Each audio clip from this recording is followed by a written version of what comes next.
Welcome to the presentation of the 6th chapter of our new Principles of Economics.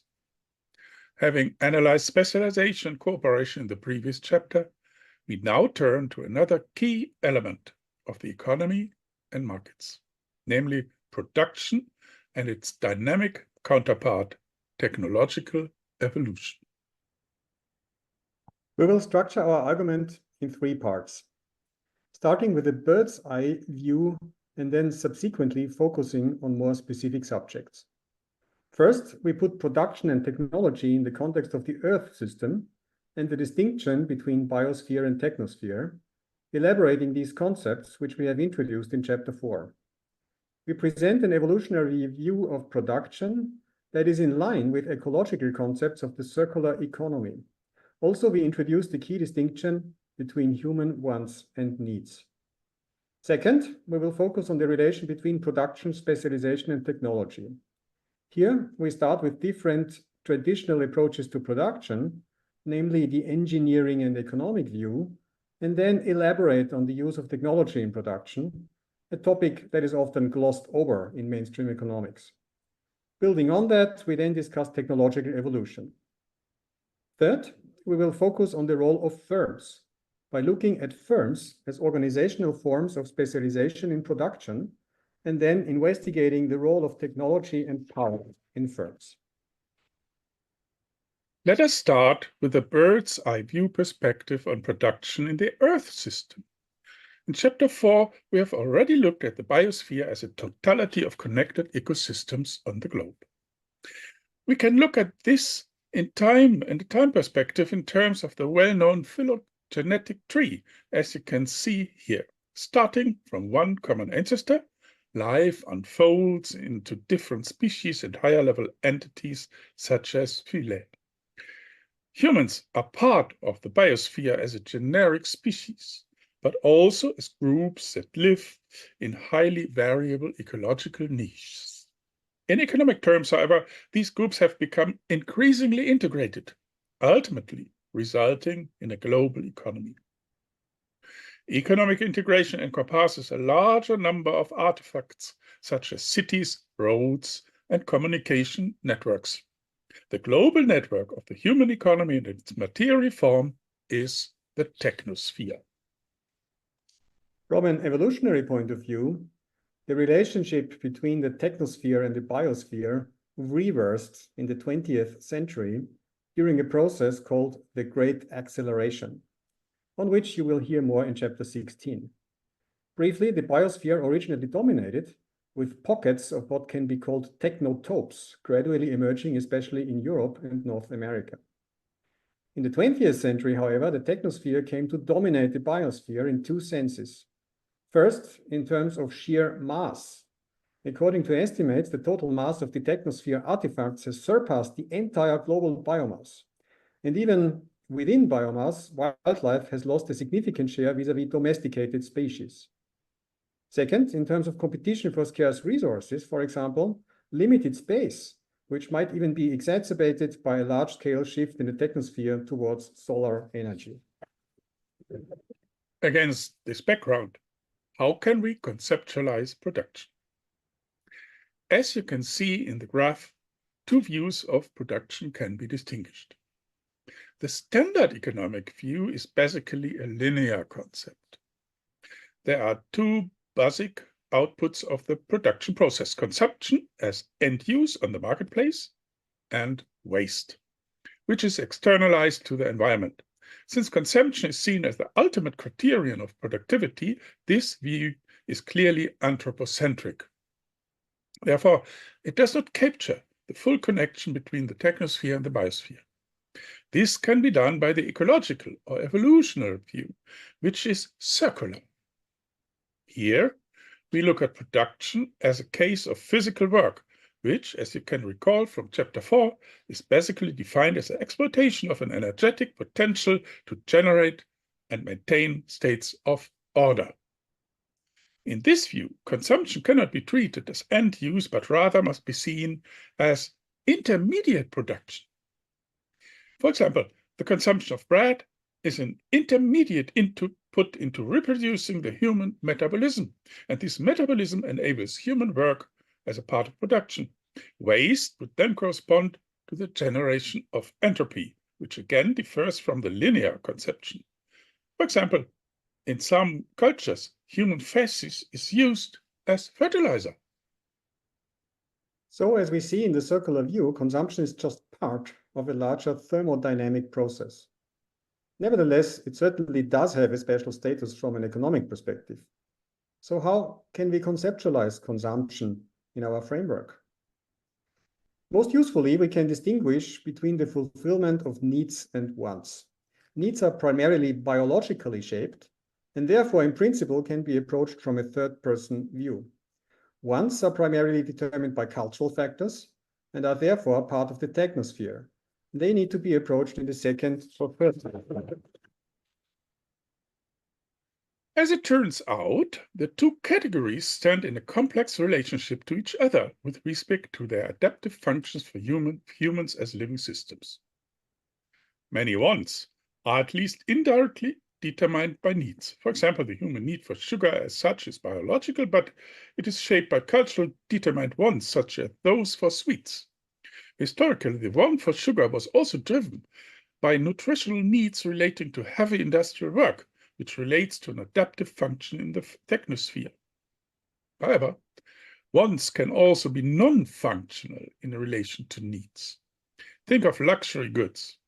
The want for those may generate pressure to earn more income, but this may jeopardize the need for idleness and social companionship. The fundamental difference between wants and needs is that needs have inherent limits of satiations, whereas wants do not.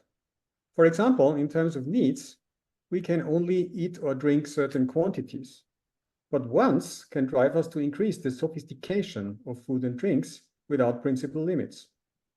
An important basis of the insatiability of wants is status competition, relating to the archetype of sexual selection in the biological realm.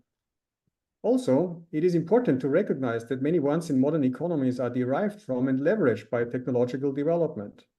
Think of kitchen equipment to produce food, or smartphones to fulfill social needs. In that sense, wants co-evolve with a technosphere, and production also produces the wants that it aims to fulfill. Of course, this point is very familiar to critiques of the modern mass consumption society. We have now embedded production into the notion of the technosphere. But how does production relate to specialization and the use of technology? Let us first look at production in terms of an input-output relationship. Again, we can take two perspectives here. In the engineering perspective, inputs and outputs are analyzed in physical terms, the so-called material balances, reflecting the underlying technology. As an example, here you see a flow chart for the car industry.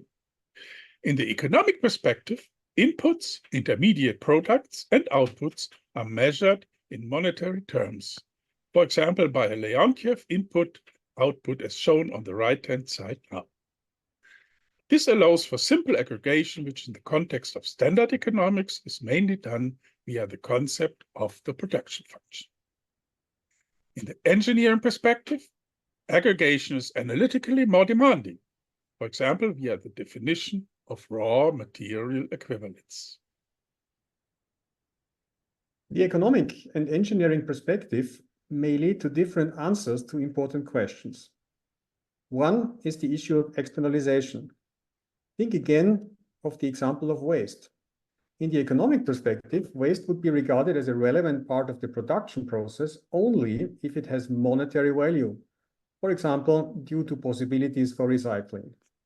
In the engineering perspective, waste would technically form part of the production process, but may still be disregarded as long as externalization is not seen as a problem from an ecological perspective. Another issue is a coordination of production and demand. In principle, the engineering perspective allows for useless production and does not offer an inherent solution to what should be produced.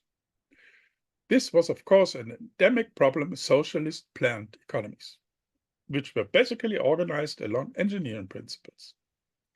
In fact, we can ask whether a produced good which does not cover any demand can be deemed a product in the first place. In that sense, the engineering perspective is conceptually incomplete and needs to be complemented by the economic criterion of someone being willing to pay the price. An output that consumes input with a positive market price but does not fetch a price itself is waste. This then leads to the idea that the ultimate benchmark for the productive use of resources can only be markets. And that, of course, is an important conceptual foundation of the measurement of gross domestic product, or GDP. But there are well-known issues with GDP measurement that show the limitations of this approach. First, there's non-market production, such as household work or government services, that clearly serve a productive purpose, but are not part of GDP. Second, GDP does not capture externalities that are not internalized, leading to the possibility of production with negative economic value, even if a positive market price and contribution to GDP were recorded. Therefore, we can confirm a result that we already sketched in chapter 4. The market-mediated second-person view does not match with a third-person view that considers the larger context of the biosphere, as well as the technosphere, including the non-market domain in society. In other words, markets do not necessarily orient production towards its most productive uses in terms of a combined ecological and engineering perspective. Rather, market valuation and its consequences for production are also influenced by structures of social power.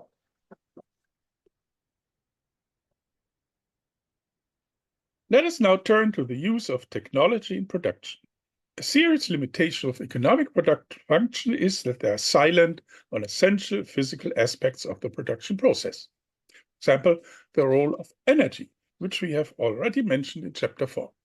Also, they do not offer an endogenous treatment of innovation and technological evolution, although the continuous change of production processes is a key feature of modern economies. In the following, we would like to offer a more complete picture on these aspects.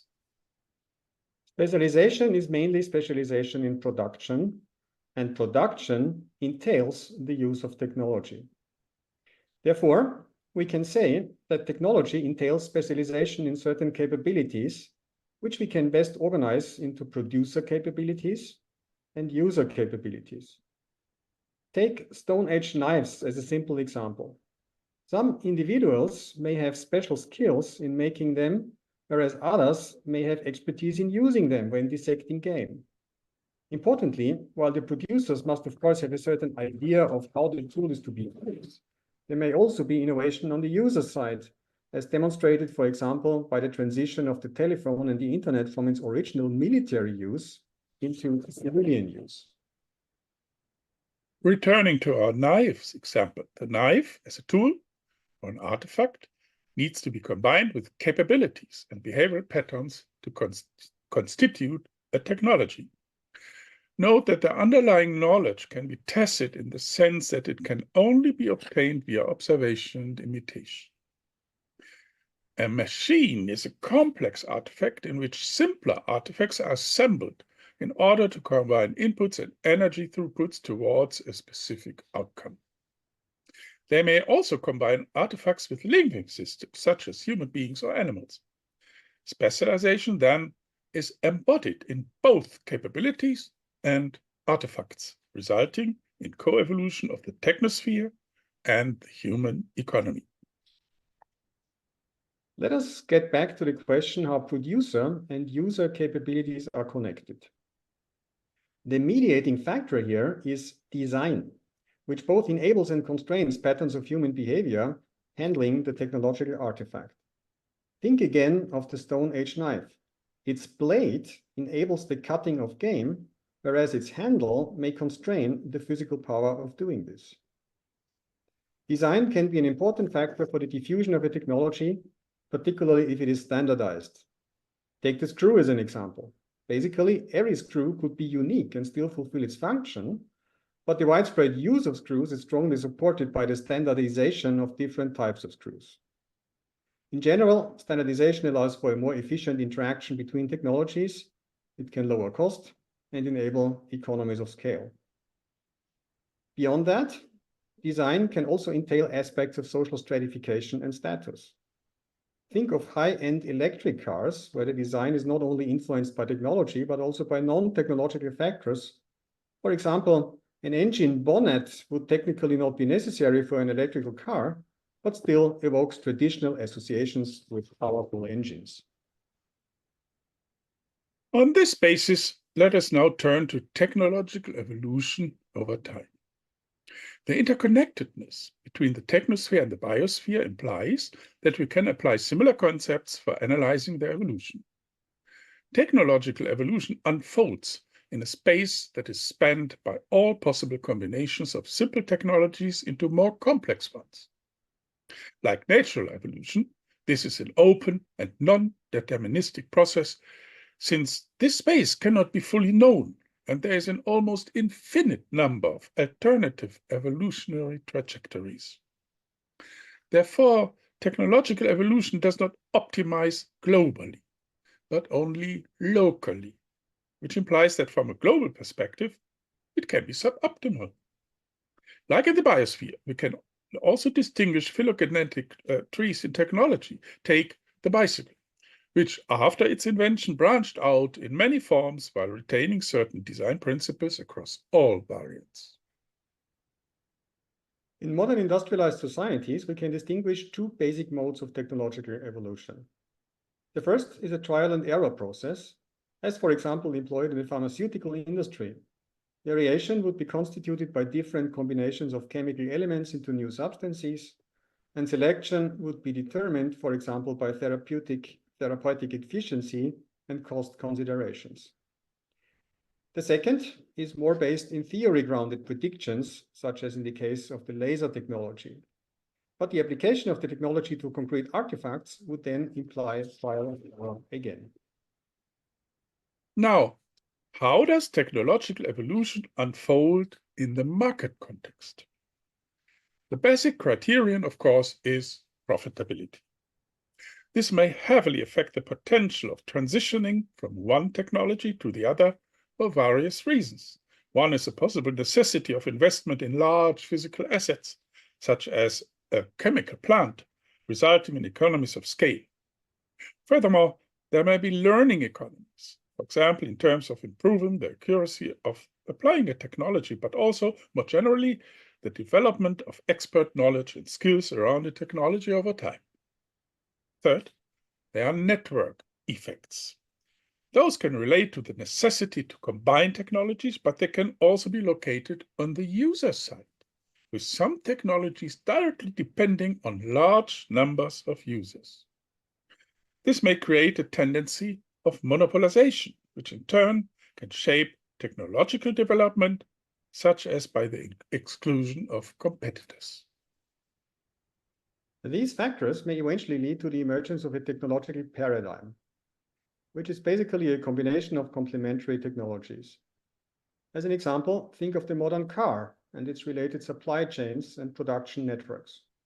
Technological paradigms can also develop around general purpose technologies, such as the steam engine or electricity.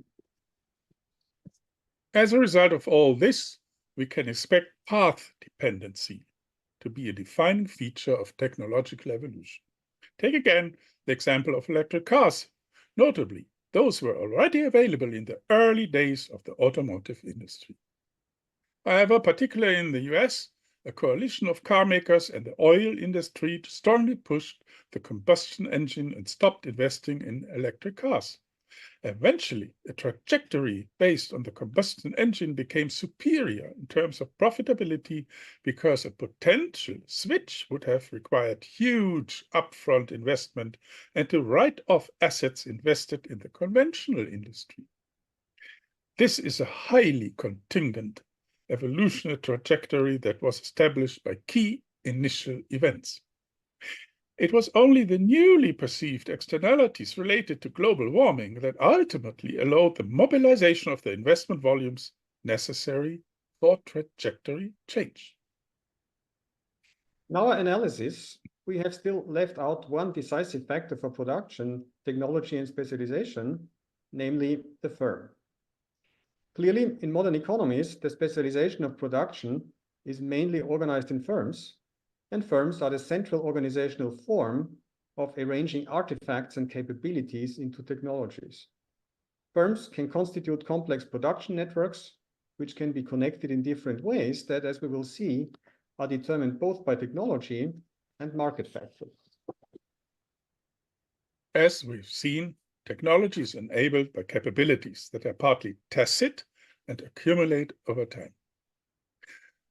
The pivotal role of firms stems from the fact that they can stabilize arrangements of capabilities, behavior, and artifacts over a longer time frame, independently from single members joining or leaving. This is captured by the concept of routines. The firm as an organization entails behavioral regularities adopted by incoming members that improve coordination and the handling of complex technologies. Clearly, the role of tacit capabilities and routines plays a key role for technology diffusion as well as innovation. For example, complex structures of routines in large firms may stifle the technological development, which is why in fields like software development, innovations often come from startups rather than established enterprises. How are firms interconnected? Obviously, we see a great variety here, including cases where the core firm is reduced to a service and management unit, and all material production is delegated to cooperating firms. We can differentiate the connections between firms along the asset specificity of their technologies. Suppose that a firm requires a technology or input based on that technology from another firm. If this input can exclusively be used for the purposes of the firm, asset specificity is high. If it is only generic and non-essential, asset specificity is low. Asset specificity can play an important role for the decision to integrate the production process into one legal entity. In the supply chain, this can happen both upstream and downstream, such as with respect to maintenance and repair services. It can also lead to territorial concentration, as for example in the case of German car makers, and eventually be complemented by the presence of other capabilities as shaped by the educational system. We will enlarge on these so-called systems of innovation in chapter 14. Overall, we can see that there is co-evolutionary relationship between firms and network of firms on the one hand, and technological development on the other. Technology influences but does not directly determine the structure of firms, which is shaped by economic forces of competition. On the other hand, firms clearly feed back on technological evolution, which is, however, shaped by other factors as well, such as the educational system or state subsidization of research and innovation. Finally, let us now look at how technology relates to social structures and power in firms. Note that here we focus on the role of technology only. We offer a more general analysis of firms as governance structures and their role for economic inequality in chapters 11 and 15. In general, we approach firms as hierarchical structures. This implies an institutionalization of forced exchange in the given framework of labor law. However, forced exchange is constrained by the market, both in the form of exit options on the labor market and the profit maximization requirement on the goods market.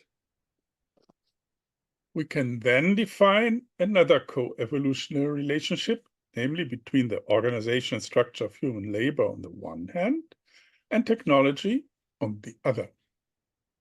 As an example, think of the need for more precise time management in steam-driven factories in the 19th century that necessitated the imposition of a different concept of time on factory workers.